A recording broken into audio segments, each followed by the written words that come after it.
These things cannot be stopped. An inherited strength of will, one's dreams, and the ebb and flow of the ages. As long as people hunger for freedom, these things will exist. Gold D. Roger. Right when we meet Luffy, it's clear that he's a man of instinct. He takes action without thinking for very long, embodying the essence of freedom. From punching celestial dragons to jumping in the water even though he can't swim.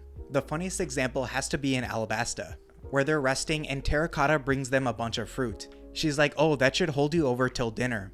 And in typical Luffy fashion, 1 second it's there and the next it's gone. It cracks me up every single time. Oda makes it feel like we're following a goofy kid bumbling his way around the world. And at the same time, it's as if Luffy was set up for greatness. Luffy is the grandson of the hero of the Marines, his father is the leader of the Revolutionary Army, and he even ate the devil fruit with the most ridiculous power in the world, which also happened to have been Joy Boy's fruit. The fruit even seemed to have a will of its own, basically choosing Luffy to eat it. In retrospect, every step Luffy took feels like it was meant to happen. This made me question, does Luffy have free will, or was he destined by Joy Boy's prophecy from the start?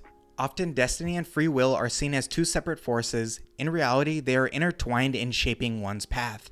In One Piece, there are two aspects to destiny, prophecy and inherited will. On the side of prophecy, we can look at Joy Boy's prophecy from Fishman Island, where it was foretold that someone would come along to fulfill Joy Boy's promise. Another prophecy of the final war between Luffy and Imu is depicted on the mural at Elbaf. These are both instances of how, in some ways, Luffy's story is already written.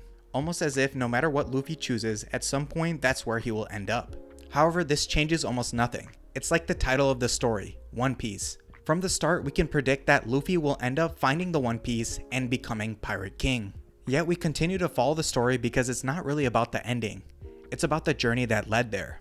What tough choices did Luffy have to make? What sacrifices did he have to endure? These are what draw us into his journey. One Piece is not only an epic adventure, but a deeply human story about the cost of chasing freedom and the pain that comes with holding onto your dreams. This brings us to the idea of inherited will.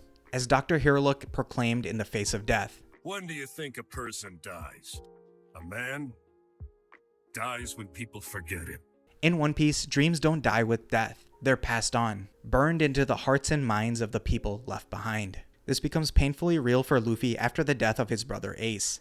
Ace leaves him with his last wish, to see Luffy's dream through to the end.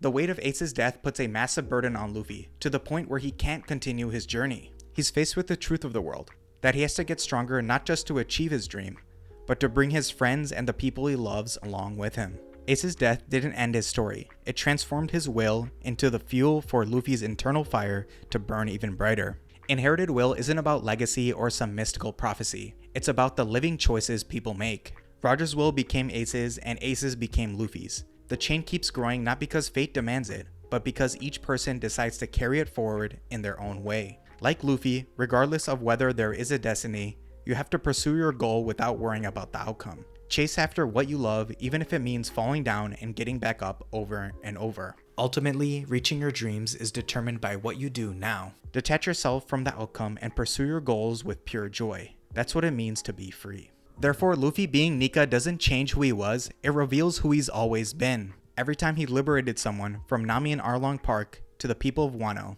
he acted on what he believed was right, not because of some ancient power compelling him to. This is why Luffy as Nika inspires us to be free. He shows us that true liberation isn't about having no constraints or no responsibilities. It's about choosing to use whatever power you have to lift others up. Luffy's freedom isn't diminished by his divine nature, it's proven by how he wields it. Freedom isn't about escaping who we are or what we're meant to do. It's about embracing it so completely that every action is an expression of your truest self.